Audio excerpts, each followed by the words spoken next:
Hello all. जसं की मागच्या स्लाइडमध्ये सर्वांना दिसत आहे, नोकरीची सुवर्ण संधी आपल्याला आलेली आहे. आयसीडीएस मार्फत ही आपल्याला नोकरीची संधी आलेली आहे आणि फॉर्म भरायला सुरुवात देखील झालेली आहे. आता थोडाही वेळ वाया न घालवता आपण आपलं पूर्ण बघूयात की ह्याच्याबद्दल जी काही पदे आहेत, कोणतं पद आहे, पात्रता निकष बघूयात आणि वयोमर्यादा सुद्धा पाहूयात. ठीक आहे. सो सर्वात पहिले ज्यांना आयसीडीएस बद्दल माहिती नाहीये, सो आयसीडीएस आहे एक एकात्मिक बाल विकास सेवा योजना. ठीक आहे. आयसीडीएस आपण त्याला म्हणतो. त्याच्या अंतर्गत हे सर्व मुख्य घटक येतात आणि याच्यासाठी लाभार्थी गट आहेत 0 ते 6 वर्ष वयोगटातील सर्व बालक, गर्भवती महिला आणि स्तनदा माता. ठीक आहे. आता याच्यामध्ये प्रमुख मुख्य घटक काय आहे, त्यांना पूरक पोषण व आहार पुरवणं असेल किंवा त्यांच्या आरोग्यविषयक तपासणी, लसीकरण संदर्भ ज्या काही त्या आरोग्य संदर्भातील सेवा असतील त्या पोहोचवणं असेल. पूर्व प्राथमिक शिक्षण 3 ते 6 वर्ष वयोगटातील प्राथमिक जे शिक्षण असतं, पूर्व प्राथमिक शिक्षण ते देण्याविषयी ह्याच्यामध्ये आहे दिलेलं आपल्याला. ठीक आहे. आणि आरोग्य व पोषण विषयक शिक्षण म्हणजे माता जे काही माता व समुदायांना आरोग्य विषयक शिक्षण. ठीक आहे. त्याचप्रमाणे स्वच्छतेबाबत मार्गदर्शन असेल, संदर्भ सेवा सुद्धा म्हणजे गंभीर आजार असेल किंवा काही झालं असेल तर त्याच्याबद्दल जे काही संदर्भ सेवा आहेत ते सुद्धा याच्याद्वारे पुरवल्या जातात. आता याची काही प्रशासकीय रचना आपण पाहूयात. भारत सरकारचा काय आहे, महिला व बाल विकास मंत्रालयाअंतर्गत राज्य स्तरावरती काय आहे, महिला व बाल विकास विभाग आहे. नंतर महिला व बाल विकास आयुक्त येतं आणि याच्या अंतर्गत येतं जिल्हा कार्यक्रम अधिकारी DPO. ठीक आहे. त्याच्यानंतर येतं बाल विकास प्रकल्प अधिकारी, त्याच्या खाली येते पर्यवेक्षिका, त्याच्या खाली येते अंगणवाडी सेविका आणि त्याच्या खाली येते अंगणवाडी मदतनीस. ठीक आहे. प्रत्येकाचं वेगवेगळ्या स्तरावरती काम आहे. जसं की बघा, DPOचं काम काय आहे, जिल्ह्यातील आयसीडीएस कार्यक्रमांचं नियोजन आणि समन्वय आणि देखरेख. ठीक आहे, जिल्हा स्तरांवरती. आता CDPOचं काम काय आहे, प्रकल्प स्तरावरती कार्यक्रमाची त्यांना अंमलबजावणी करायची आहे. त्याच्यानंतर पर्यवेक्षिकेचं काम काय आहे, अंगणवाडी केंद्रांचं पर्यवेक्षण करणं, त्यांना मार्गदर्शन करणं असेल. ठीक आहे. आणि अंगणवाडी सेविकेचं काय आहे, थेट लाभार्थ्यांना सेवा पुरवायच्या, त्यांच्या नोंदी ठेवायच्या. ठीक आहे. सो अंगणवाडी जे मदतनीस आहे, सेविकांना सहाय्य, ह्यांना काय करायचे, त्यांना सहाय्य करायचे. सो कोणतंही काम छोटं मोठं नसतं आणि सर्वांचे जे कामं आहेत ते बरोबर त्यांच्या टप्प्याटप्प्याने वाटून दिलेले आहेत. ठीक आहे.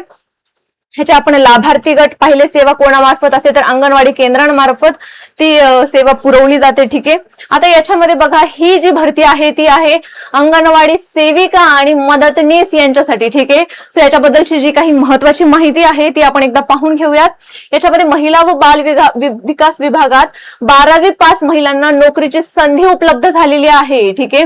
अंगणवाडी सेविका आणि मदतनीस या पदासाठी नवीन जाहिरात प्रकाशित केली गेलेली आहे.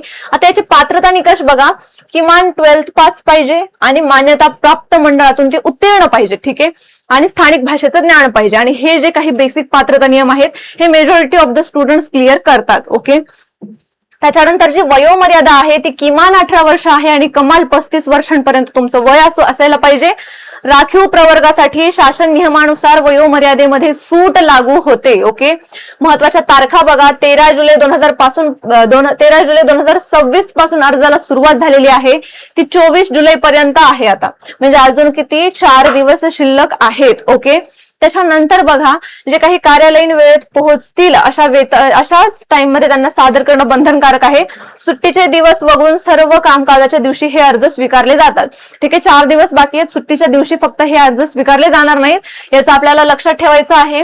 बघा, महत्वाच्या सूचना काय आहेत, उमेदवार जो आहे तो संबंधित ग्रामपंचायतीच्या हद्दीचा स्थानिक रहिवासी असावा. जिथे ज्या जिल्ह्याच्या तुम्ही फॉर्म भरताय तिथल्या जे काही ग्रामपंचायत आहे, ग्रामीण स्तरावर, ठीक आहे, त्या स्तरावरील त्यांच्याबद्दल तुम्ही तिथले स्थानिक रहिवासी असणं आवश्यक आहे. तुम्ही एका जिल्ह्याचे आणि फॉर्म भरते दुसरीकडच्या स्थानिक ठिकाणचा, सो ते चालणार नाही. ठीक आहे. त्या ग्रामपंचायतीच्याच तुम्ही त्या ग्रामपंचायतीच्या हद्दीतल्या गावातीलच तुम्ही काय पाहिजेत, स्थानिक रहिवासी पाहिजेत.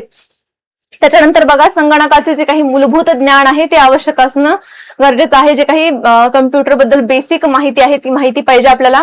विवाहित अविवाहित महिला दोन्हीही याच्यासाठी अर्ज करू शकतात. सर्व पात्रता अटी शासनाच्या नियमानुसार बदलू शकतात. ठीक आहे. पण हे जे काही बेसिक सध्याचे पात्रता नियम दिलेले आहेत हे तुम्ही क्लिअर करणं आवश्यक आहे. ओके. नेक्स्ट बघूयात. तेच आहे ह्याच्यामध्ये. अर्ज करण्यापूर्वी संबंधित जिल्हा आणि तालुका कार्यालयाच्या जाहिरातीची काळजीपूर्वक वाचा. ती जी काही जाहिरात आहे ती काळजीपूर्वक वाचणं तुम्हाला गरजेचं आहे. शासन निर्णय व जिल्हा महिला बाल विकास विभागाच्या नियमानुसार भरती प्रक्रिया राबवली जाते. ठीक आहे. सो संबंधित जे जिल्हा आहे, तालुका आहे, त्याच्या कार्यालयाची जी जाहिरात आहे ती नीट एकदा वाचून घेणं तुम्हाला आवश्यक आहे. ठीक आहे. आता आवश्यक कागदपत्रे आपण पाहूया त्याच्यामध्ये कोणकोणती लागतात. ठीक आहे. हे कागदपत्रे तुमच्याकडे असायलाच पाहिजे. हे सर्व कागदपत्रे तुम्ही आता गोळा करायला सुरुवात करा, कारण की 4च दिवस बाकी आहेत. 4 दिवसात पूर्ण आपल्याला डॉक्युमेंट्स कलेक्ट करून फॉर्मला काय करायचं आहे, अप्लाय करायचं आहे. महिलांसाठी ही खूप मोठी सुवर्ण संधी आहे. बघा आता अर्ज सादर करण्यासाठी महत्वाचे डॉक्युमेंट्स म्हणजे प्रशासनाने अर्जासोबत जोडायच्या कागदपत्रांची यादी सुद्धा स्पष्ट केलेली आहे.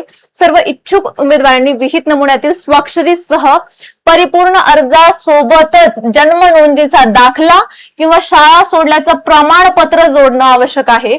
विवाहित उमेदवारांसाठी विवाह नोंदणी दाखला किंवा विवाहपूर्वीचे नाव व विवाहानंतरचे नाव एकच असल्याबाबतचे अधिकृत प्रमाणपत्र जोडणं गरजेचं आहे. ठीक आहे. यासोबत शासनाच्या लोकसंख्या नियंत्रण धोरणानुसार उमेदवारांना अर्जासोबत लहान कुटुंबांचे म्हणजे जास्तीत जास्त 2 हयात अपत्ये असल्याचं प्रमाणपत्र व प्रतिज्ञापत्र लिहून देणं बंधनकारक आहे. ठीक आहे. सर्व माहिती आपल्याला बरोबर असेल तरच फिलअप करायची आहे. ओके.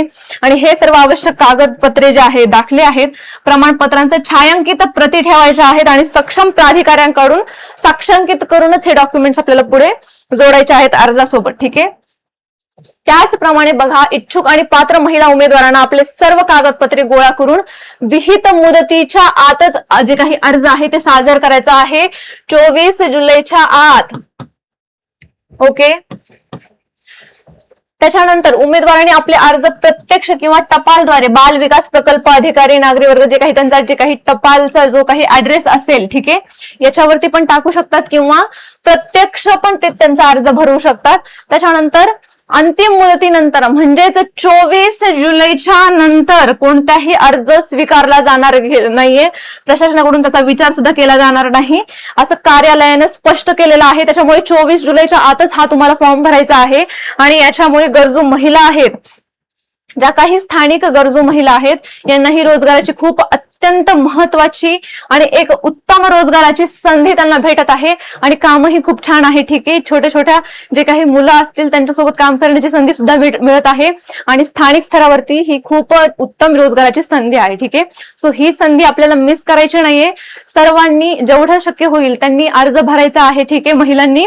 आणि तुमच्यासाठी ही खूप छान संधी आहे आणि आपल्या ह्याच्यावरती अपकमिंग बॅचेस सुद्धा भरपूर आहे. सो त्याचा सुद्धा तुम्हाला जर ऍक्सेस घ्यायचा असेल तर उत्कर्ष इन्स्टिट्यूटचं ऍप डाउनलोड करायचं आहे. ठीक आहे. वेगवेगळ्या बॅचेस सुद्धा आपल्या त्याच्यावरती चालू असतात आणि युट्यूब वरती सुद्धा क्वेश्चन अँड आन्सरचे सेशन चालू असतात. ठीक आहे. सो सर्वांनी त्याचा पुरेपूर फायदा घ्यायचा आहे आणि पोस्ट क्लिअर करण्यासाठी तुम्हाला याचा नक्कीच फायदा होणार आहे. सो सर्वांनी याचा फायदा घ्यायचा आहे आणि बॅचेसच्या डिटेलसाठी आपलं उत्कर्ष इन्स्टिट्यूटचं ऍप डाउनलोड करायचं आहे. ठीक आहे. सो सर्वांनी जास्तीत जास्त ह्या अर्जाबद्दल ही जो काही जी काही आपल्याला पदे आलेली आहेत त्याचा अर्जांचा आपल्याला विचार करायचा आहे आणि तो अर्ज भरायचा आहे. ठीक आहे. सो आजच्या सेशन मध्ये एवढंच होतं. तुम्ही या फॉर्मचा विचार करू शकता. ठीक आहे. Thank you so much.